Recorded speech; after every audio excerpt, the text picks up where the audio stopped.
What is going on, everybody? Welcome back to the Make Money and Have Fun show. Today, we got another Spotlight Saturday going on. So I'm sure most of you remember last time we had Les Brown on here, and I think I have somebody equally, if not even better than Les Brown coming on here today. I am super excited, super pumped. It's actually really cool because me and this guy that I'm bringing on today, we actually only really became friends through Facebook, which really just goes to show the power of technology today. So I'm going to be sitting down and chatting with Tim Bratz, and Tim Bratz amazes me day after day after day. Tim Bratz is a real estate investor, but he's a lot more than that. Tim Bratz has over $300 million worth of assets under management. He mainly focuses on apartment buildings with over 4,000 units today, and he recently actually just released a book, a children's book, which I absolutely love. As most of you know, I'm in the process of releasing my third book, so I absolutely just resonate with authors and people of the like, and especially catering it to children. So without any further ado, I got to bring this guy on here. Tim Bratz, what's going on, man? What's up, buddy? Dude, appreciate you having me, man. I'm excited to be here. Oh man, I am so excited to have you here, dude. The coolest thing is, like, I feel like you and I have kind of developed a relationship just through Facebook. Like, I never actually met you before, which is the coolest thing. It's powerful, man. Social media is amazing. A lot of the, like some of my best friends I met through social media. Like, they're people in my mastermind now. They're people that I hang out with, that we go on vacation together. Our families hang out together. Our kids hang out together. Dude, social media is amazing as long as you're using it for the right purposes. You know, like, I see a lot of people who just consume on social media, and they consume from the wrong sources on social media. But if you're consuming from the right sources, like the content that you're creating, and you know, and you're making sure you're networking and connecting with the right people, and you're utilizing as a tool, tools give you leverage, right? And leverage makes things easier. It's easier to develop relationships and friendships and business relationships. And there's a lot of things that can come from it if you're utilizing it the right way and you're creating from social media instead of consuming on it. Yes, I totally agree. And I mean, you know, I feel myself that I'm pretty active on social media, and apparently it's worked, you know, because we've kind of connected, and I feel like we're like best friends. And then I keep thinking to myself, I'm like, man, I've never actually met him. Yeah. So this is like our first like official kind of virtual sit down, if you will. And Tim, I want to start us off. I ask every guest that I bring on here the same exact question, and you're free to answer this any way you'd like. Just give me the abridged version, though, because we do have like a 30 to 45 minute kind of time limit on this. But what is your story? Oh, man. So, yeah, I'm from Cleveland, Ohio originally, blue collar kid. Parents were a police officer, and my mom was a teacher and then stay at home mom. And you know, going through school, I was always a pretty good student. I always was motivated by like money and success and achievement and some of those kinds of things. And so go through college. And when I was going through college, 03 to 07, everybody's making money in real estate. So that's kind of where I veered off my path, or got on the path of real estate. And so 2005, I started working in construction and had a painting company, and started working for a large home builder. And when I graduated from college in 2007, I moved out to New York City, and I became a real estate agent. I thought that's how you got involved in real estate. So did that, brokered some commercial real estate, just small leasing transactions, and realized I was on the wrong side of the coin. I need to be owning real estate, not brokering it. And so moved out of Charleston, South Carolina, and started investing in 2009, and did pretty well for a couple of years. And I was actually financially free at the age of 25. I had 10 rental properties. I wasn't rich by any means, but I had enough passive income that exceeded my monthly expenses. And then I had an extra $500 to $1,000 a month in just kind of spending money. So I'm like, I figured this thing out. And I went down a couple paths of chasing some golden, shiny objects kind of a thing. And they didn't end up shaking out. I sold my real estate in order to chase some of those objects. And in 2012, man, completely broke. And I you know, was paying for gas with the coins out of the cup holder of my car. Wow. I don't know if you ever bought, you know, $1.27 in gas with coins before, but it's pretty embarrassing. You know, I'm selling things I'm selling DVDs on Craigslist in order to try to make $2 to $3 per DVD in order to feed myself. And it was pretty bad spot. And so the thing that got me out of that was I sold my primary home, which was the only piece of real estate I still owned, and real estate saved me. So I moved back to Cleveland, moved back in with my parents at 27 years old, and ended up getting my real estate back off the ground in 2012. And so built up a portfolio with a couple of guys who were private money lenders. And over the next 3 years, ended up picking up about 140 units, mostly apartments. And then that partnership ended up foiling and just kind of folding. And we ended up liquidating everything. So I had to press the reset button again, 2015, 2016. So started building my current portfolio in 2015. And I thought it would be a big setback, but it was really a big set up for better things moving forward. And, fast forward 5 years, been through a lot of lumps, a lot of struggles, overcame a lot of things, and had some good partnerships, some bad partnerships, some good deals, some really bad deals, learned a lot on the way. And, today I'm an overnight success, right? And people are like, oh man, look what you're doing over the past couple of years, but they don't see the past 15 years that I've been, getting kicked in the crotch. So, I got a little over 4,200 units today, closing on another 32 units and another 166 units this month. And, just rocking and rolling, man, and trying to make an impact and educating other people on, like, that's cool for me, but anybody could do this. If a blue collar kid from Cleveland could do it, anybody can do it. And I truly believe wealth is like sunshine, and there's an abundance of it. And, you getting sunshine doesn't take any sunshine away from me. So why not share some of that, and all of us grow together? Yeah, I love that. I'm putting that quote up here. Wealth is like sunshine. I absolutely think that's phenomenal. I never actually heard that before too, which is really cool. Wealth is like sunshine. See, I love speaking with someone like yourself, because you've had the ups and you've had the downs. A lot of people, in this industry, they haven't reached the downs. And for me, I'm always skeptical when I learn from somebody who hasn't had that down moment. And I always think, why not? And I feel like the more I bet on myself, the more those times come up. I'm a firm believer in investing in yourself. I'm sure you know this, 100%. Being to go into high-level masterminds, and spending a lot of money and a lot of time investing in yourself. And I believe that, the more time we invest in ourselves and the more money we invest in ourselves, the more we have invested back into us.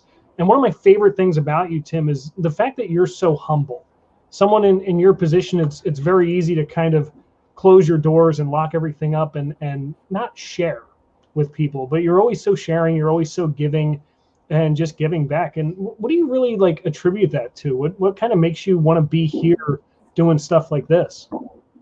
Yeah, man, I appreciate that. And, just to be on here is a huge honor. To be even mentioned with somebody like Les Brown is a massive honor. That's somebody who I've gotten a lot of my personal development from over the past, decade that I've been really on this journey of my own.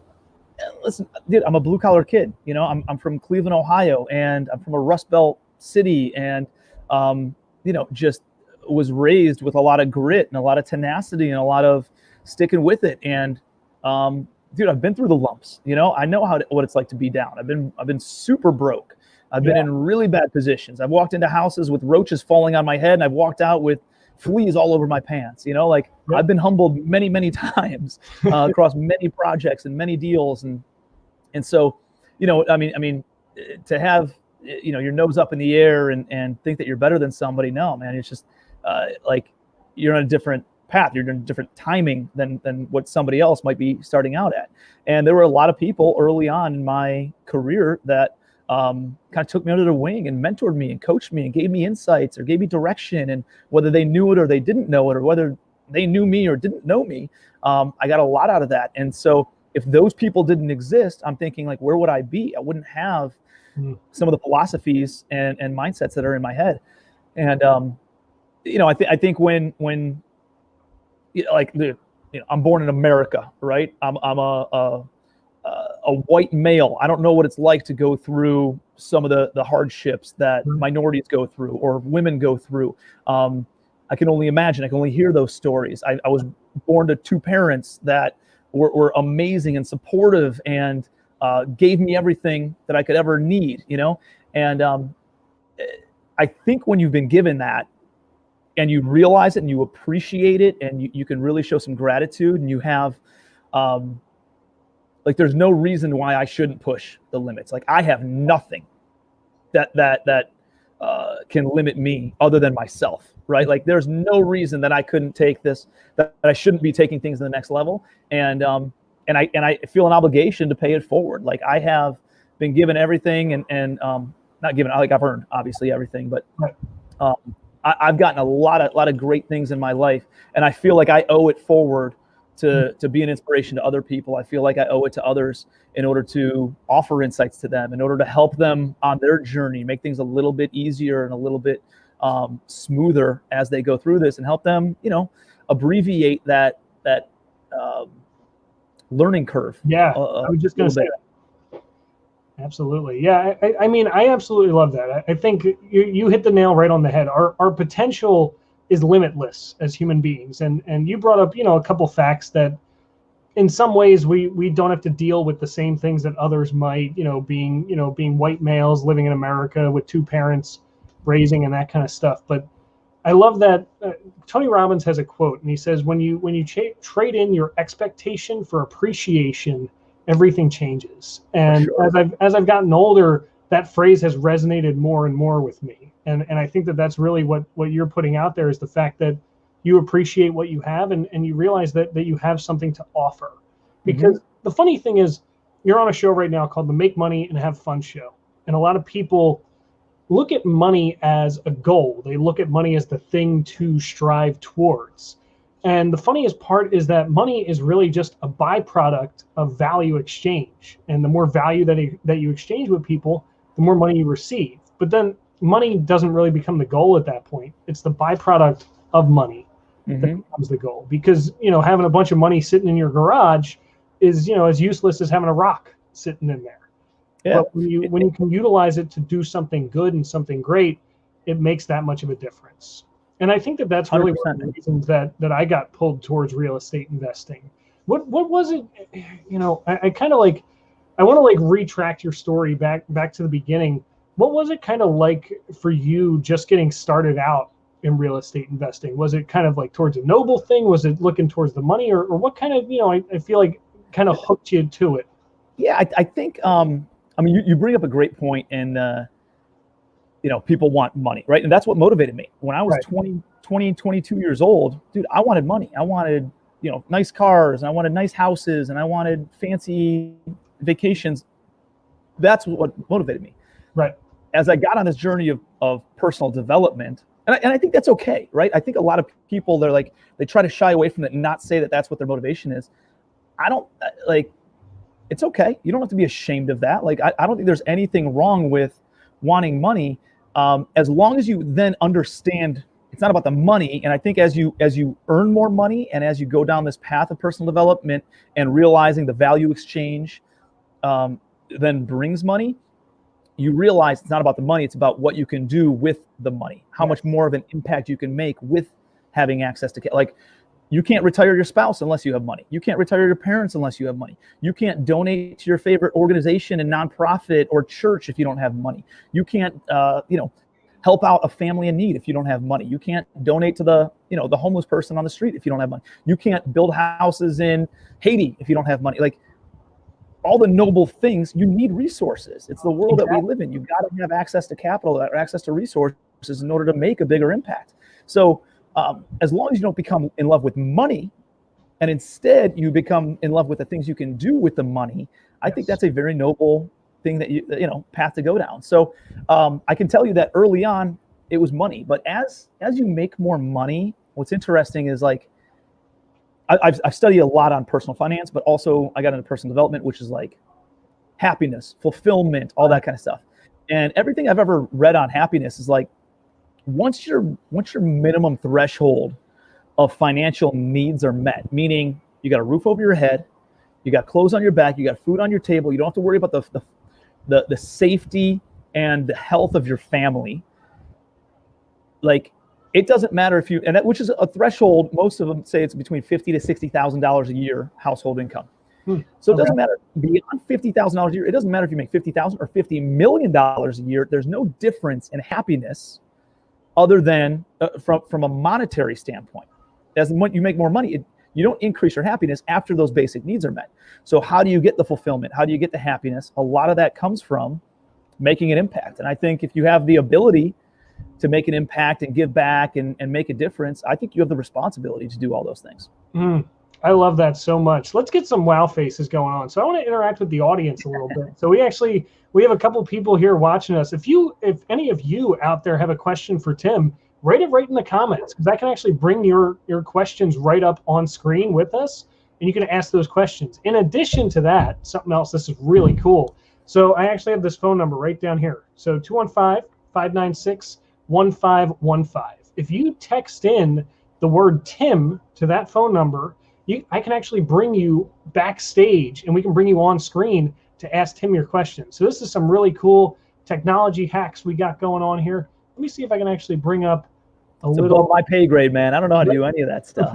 Let me bring up a little ticker here for you. So text Tim to, what's the number? 215-596-1515. And I will bring you on screen. Boom. Check it out. There it is. So text the word Tim to 215-596-1515. You can join us right backstage. Let's see what kind of comments we got coming in here. All right. So actually, a good friend of mine, another real estate investor in Philadelphia, Michael Parks, he asked, what made you keep going while consistently being kicked while you were down? Great question, Michael. What would you say to that, Tim? Yeah, I think so I was in kind of a weird situation, because I never knew anything other than real estate. I never had another background, another career or anything.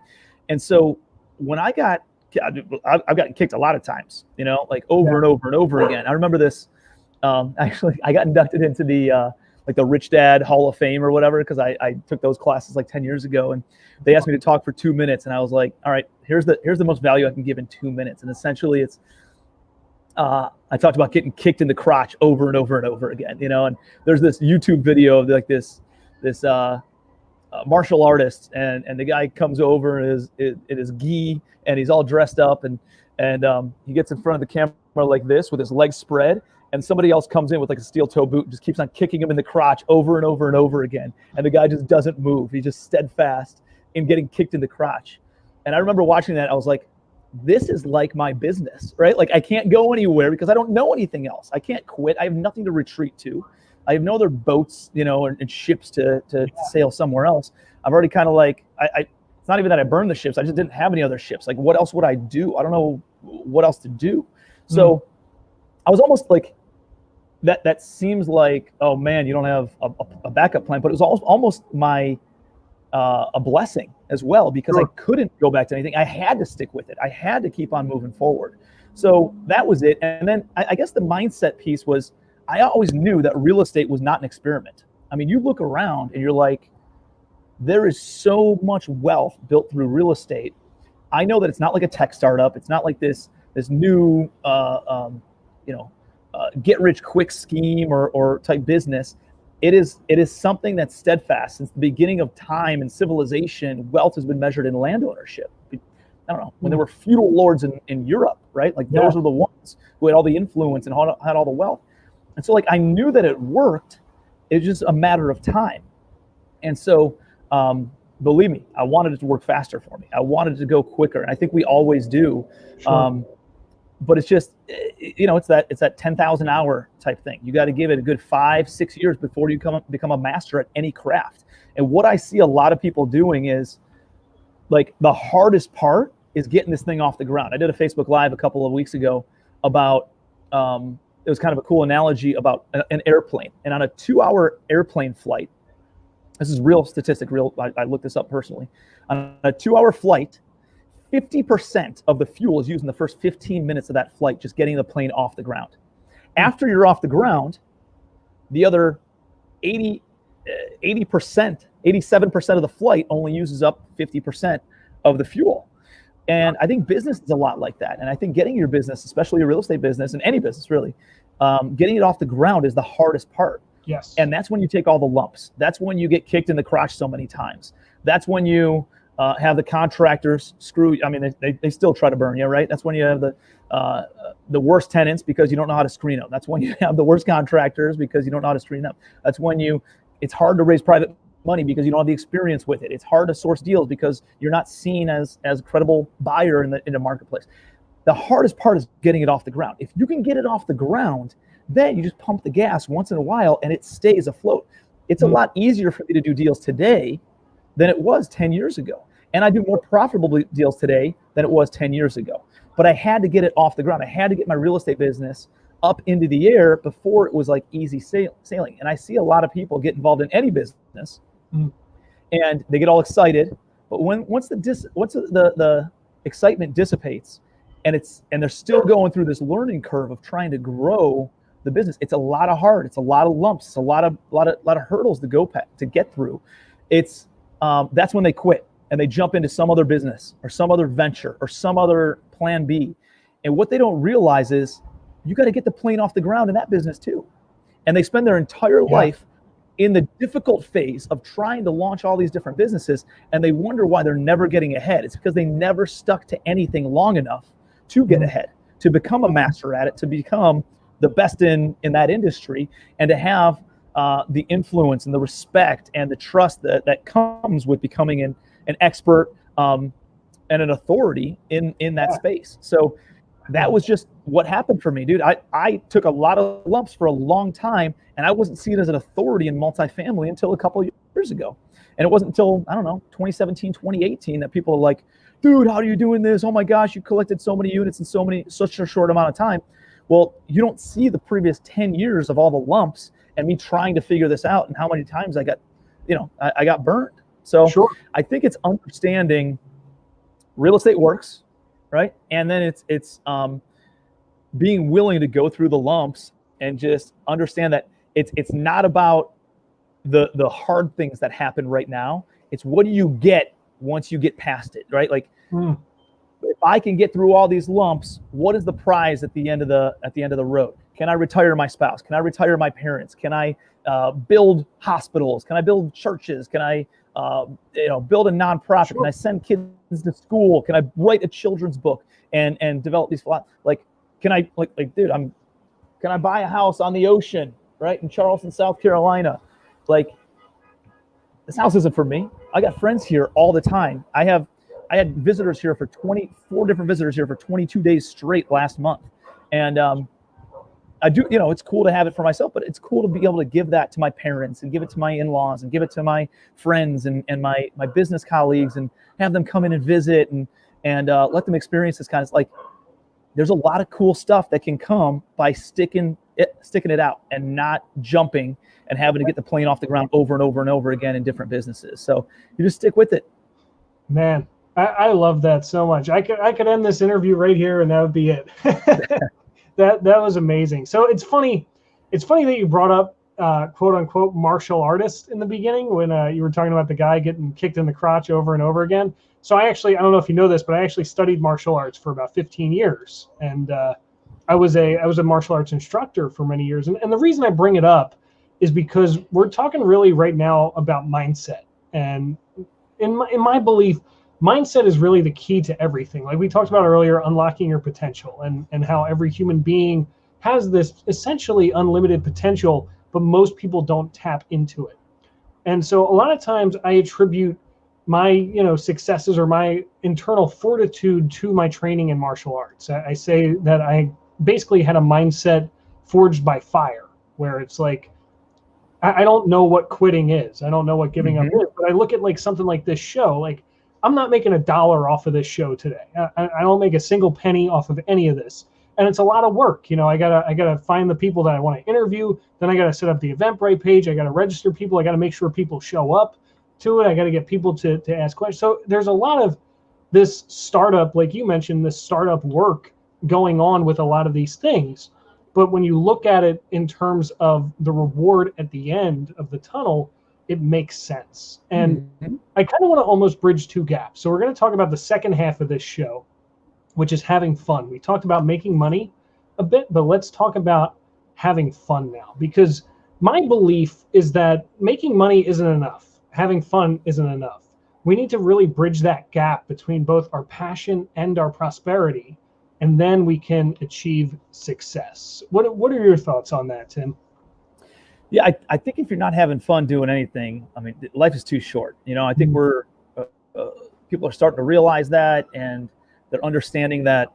I mean, you hear these stories, and you hear somebody who had a relative that just passed of cancer, and they were only in their 30s or in their 40s or something. You're like, man, life's short, right? Like what if that happened to me? And none of us think it's going to actually happen to us, but I think what's helped me put time in perspective is having kids. And like my daughter's 5 years old.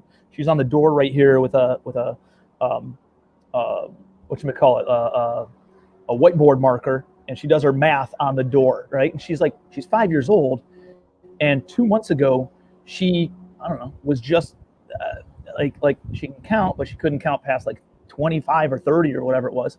And now she's doing like addition, she's adding 8 + 8 = 16. She's like in kindergarten. I'm like, dude, it's amazing how far you've come in just 5 years. And I think about when she was a baby and falling asleep on my chest and just a few years ago, and like how quickly, like the days are long, but the years fly by kind of a thing. And you realize how short of time we have. And so a big piece of, hey, once I started making some money, I was like, all right, now I need to make sure my business is fun. I need to make sure that I'm having fun doing this, because if you're not having fun, it's not worth it. And you spend so much time doing your business. Like, what are you gonna be pissed all the time? You're gonna be angry all the time. You're gonna dread it all the time. So I realized, like, I took here's actually a great kind of thing that you can implement. I did a time audit, and where was I spending my time? And I for an entire week, every 15 minutes, I wrote in a notebook, here's what I was doing from 6 o'clock in the morning when I woke up, every 15 minutes, until 10 o'clock at night when I went to bed or whatever. And then I went back and I audited where was I spending my time. And I did it from a business perspective, because next to every single line item, I either put a $sign or a 0, meaning was it a revenue generating activity or not? And if it wasn't, I needed to staff that out or get rid of it and delete it altogether from what I was doing. But then I also went back and I put, and to your point of making sure you're having fun, I put a smiley face or a frowny face. Is this something I like doing or don't like doing? And so I made sure that I was doing everything that was generating revenue and or having fun. And now it allowed me to do the stuff that I actually enjoyed doing. And you know what you find is, like, the stuff you enjoy doing, you're pretty good at doing because you enjoy doing it. And then all of a sudden it compounds and you become better and better and better at it. So I'm like really good at raising money, and I love raising money. And I enjoy it. I love having conversations. I love talking to people about building wealth, personal wealth. And so just before this, I did a webinar to a bunch of my investors about a new deal that we're closing next week, and raised $2.5 million in a 1-hour webinar, right? That's like amazing. But I love doing it because it's exciting. It gets them excited. Somebody was like, I'm in for, $500,000. And then after the webinar, they're like, I'm in for 800. I'm in for 800, like I'm ready to go. And I have these amazing conversations with people and helping them build wealth, helping them create, legacy for their family. And I enjoy doing it. At the same time, there's other things in my business that you have to do in your business. And, but it's not me that has to do it, just somebody has to do it. So why not bring on somebody like my COO, Matt Carlin, is an absolute ace. He is unbelievable at operations. He's unbelievable at standard operating procedures and checklists and these diagrams and scopes of work and SOPs and all these things. And I'm like, dude, I could do that, but it's a draining activity for me. Yes. Let me stay in my genius zone. Let me do the activities that are drivers for me, and then let me staff this out to you, because he loves that. For him to be on a podcast is a draining activity for him. He could do it, but it takes more energy, right? For him to jump on here and be on a podcast and do a Facebook Live. And that's like his zone. Him being in a zone and doing spreadsheets and doing SOPs and doing KPIs, key performance indicators and metrics and measuring team, like, he loves it. And there's people out there who love doing the things that you don't love doing. So guess what? Partner with them, joint venture with them, staff it out in a way that allows, all the frowny face things that were on that then became the job description for my assistant or for my COO, or for me, and all of a sudden I could focus on the things that made me happy. They could do the things that made them happy. And together we're able to complement each other's skills without dancing on each other's strengths, Perfect. And that's the way that you can kind of build your business and stay happy and stay motivated doing the things you enjoy doing in your business and not having to do the things that you don't. Absolutely. I love that. I absolutely love that so much. So it's funny, I'm writing my 3rd book right now, and the title of the book is Make Money and Have Fun. So you can guess what it's about, but I'm writing the Have Fun section right now. And I created a process very similar to yours. And by the way, I'm totally going to do that, because I absolutely love the way that you did it, even better than my way. simple. But You don't have to overcomplicate this stuff. Yeah, Keep it exactly. easy. I do what I call a EAD assessment. So the EAD assessment stands for eliminate, automate, or delegate, and it's the same idea as what you're doing. You're taking all of your tasks, everything that you have to do in your business, and you're writing them out. And then you put next to them, can I eliminate this? Is this even necessary for what I'm doing, or is this really just a waste of time that feels good, right? So everything that you can eliminate gets eliminated. Everything that's left, you're either going to automate it or delegate it. And the only difference is automation is a system, it's a computer software, and delegation is a person, right? It can be a virtual assistant, or like you said, a COO or an employee, a joint venture, a partner, whatever it is. And then at that point, the same exact thing happens. So I love the idea, the cliche, do what you love and you'll never work a day in your life. You've heard it, right? So I actually changed that slightly. I believe that the saying should be, do what you love and you'll work every day of your life, but it won't feel like work anymore. And I think when we look at it that way, it really helps to change our perspective on it. Because the funny thing is, I want to work. I don't want to sit around all day. But there's certain things that I do, like speaking, like interviewing people, like these kinds of activities, that this doesn't feel like work for me. This is super fun. I mean, we've been talking for half an hour. It feels like 3 minutes at this point, and I'm just enjoying all of this stuff. And so my goal, like you said, is to eliminate all those frowny faces and get rid of everything that's not fun and mentally draining, because I believe that the sustainability goes away. If we go back to your plane analogy, your airplane analogy, it becomes much more difficult, if not nearly impossible, to get that plane off the ground when everything you're doing to take the plane off the ground, you hate doing, right? It's like if you actually like doing those things, it's not going to be a very difficult project anymore. There's still going to be setbacks. There's still going to be hard times, but it's going to feel different for you, at least in my belief. And so on that note, I really want to talk about something that I believe is really a passion project of yours. And that's your new company, right? Is it what's your this is your Little Legacy Library? That's what it is. Little Legacy Library. I don't even have that one. Let me put it in. Little. See, he already knows where I'm going with this. We got that telepathy thing going on. Little Legacy Library. Talk to me about this, Tim. I'm super excited about this. What is that, man? I mean, I think when you go down this path of personal development and wanting to better yourself, and you start reading the books that start making a big impact on your. He just showed up on a flight like an hour ago, and he's inside right now. It's so funny. There he is knocking on the window. Stop crashing the show. Yeah. So you go down this path of personal development. You get these philosophies and these, like I read and I watch and I listen to podcasts and I do these things, and these mind blown just breakthroughs, And I had one a few years ago. It was about 3.5 years ago, and I'm on a flight coming back from a real estate mastermind down in Florida, and I'm on this flight and I'm reading The Magic of Thinking Big by David Schwartz. Okay. And I'm reading just like the opening 10, 15 pages, and I'm like, dude, this book is so good. These philosophies are so great. And I'm learning this when I was 31, 32 years old. And I'm thinking, like, my daughter was 2 at the time, and I'm like, I'm getting this at 31 years old. Can you imagine just being raised with these philosophies? Can you imagine it just being imprinted on you early on in like the most sponge-like mental state when you're 1 to 5, 1 to 6 years old? Yeah. And like you grow up with these philosophies, with these achievement principles and mindsets in your life. And I was like, I couldn't even imagine where I would be in my life if this was instilled on me from an early age. I'm like, how do I do this?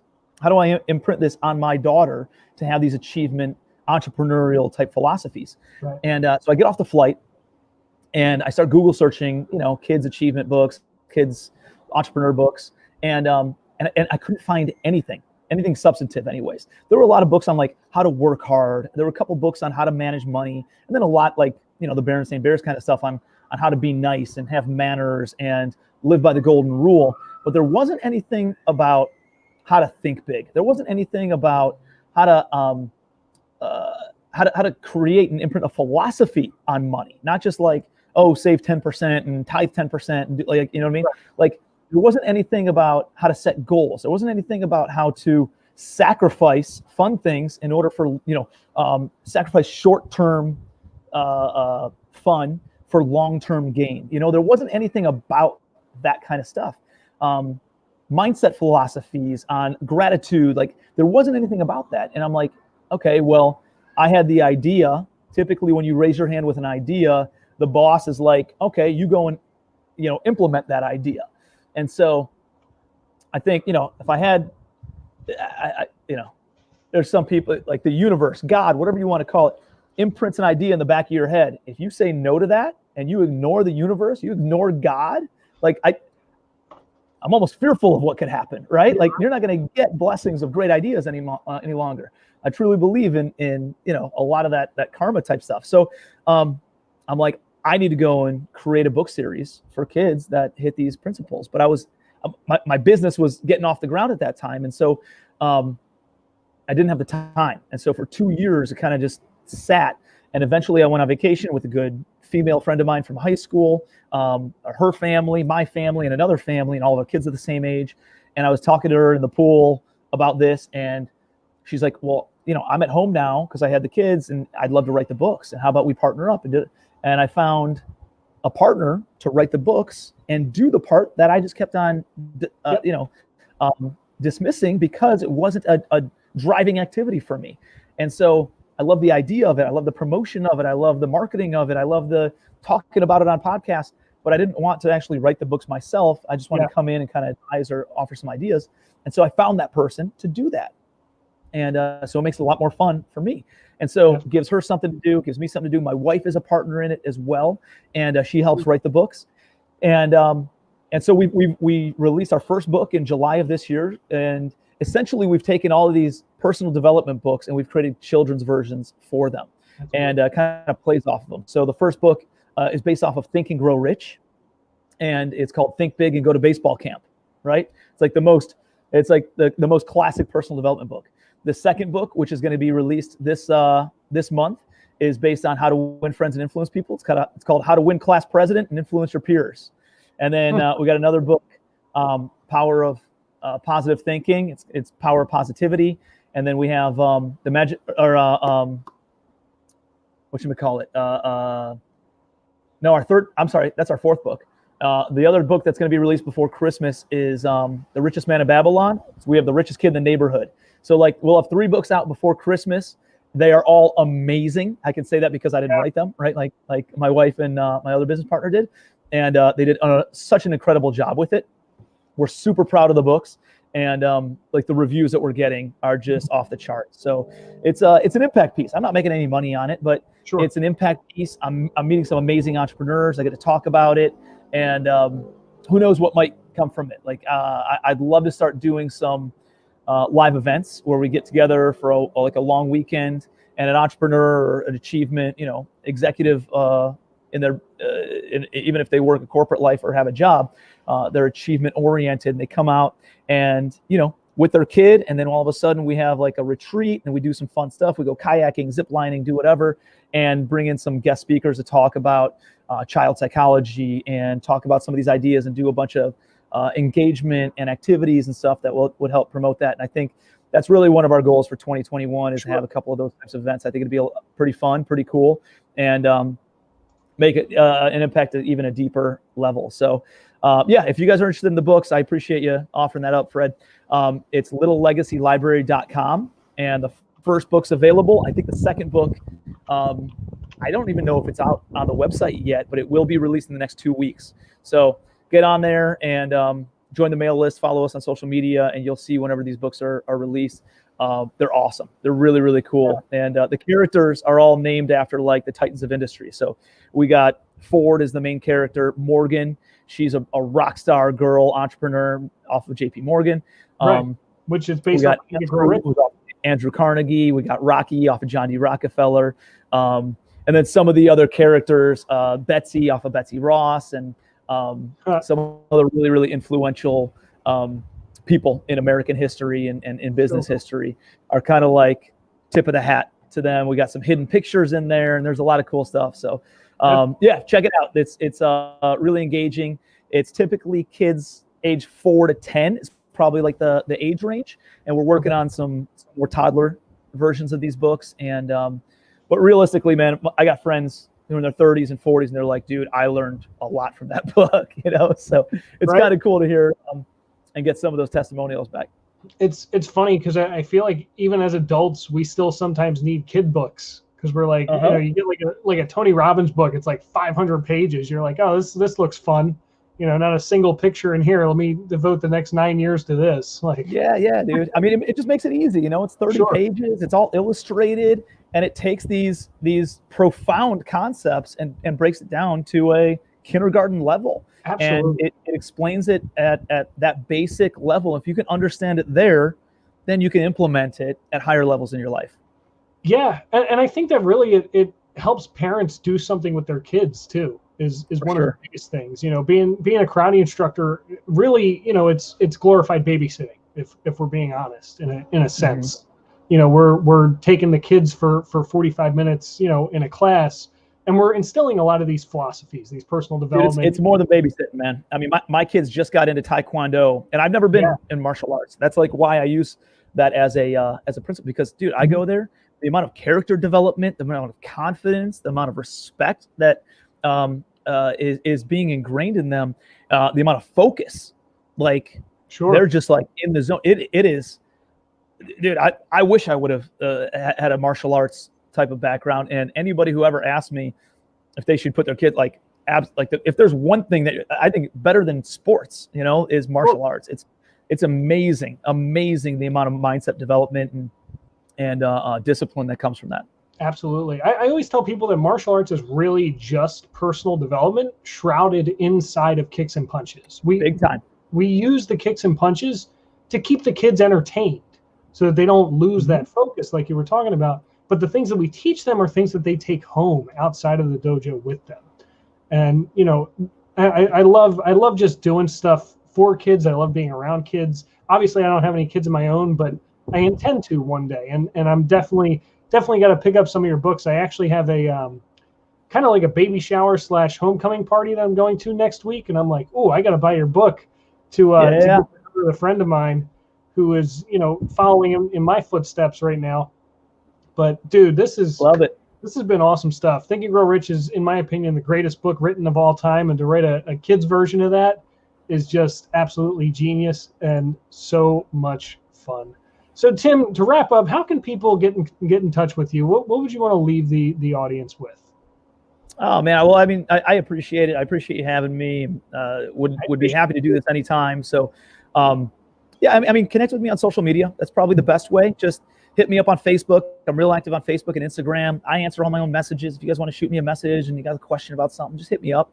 You know, the kids' books, littlelegacylibrary.com, and then my company's Legacy Wealth Holdings. So legacywealthholdings.com is my real estate investment company. So if you got questions about that, and I'm always trying to put out content. I'm always trying to create value. I'm always trying to inspire and impart wisdom on people, and both, you know, at a high level visionary type mindset and philosophies, and all the way down to how do we raise private money? How do we source off market apartment deals? How do we underwrite them? How do we operate them and manage them and do all that kind of stuff? So, you know, the technical elements and the higher level business and visionary type elements, always talking about all that stuff. So, you know, connect with me on social media. And no, man, dude, I appreciate all the value that you're always creating. I love the engagement that we always have on each other's posts and stuff. And if there's ever anything else that I can do for you, please don't hesitate to reach out and keep on making an impact, man. You're making a big difference in a lot of people's lives. So thank you.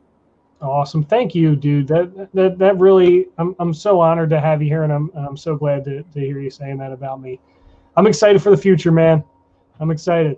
Just getting started, buddy. Like this, it's a compound effect, right? Like, imagine what we've done in the past 5 years. Imagine what we can do in the next 5 or the next 10. Like, it's just remarkable when you start thinking about it. I don't even set goals more than 3 years out, because things compound so quickly if you just give disciplined, focused effort to one thing.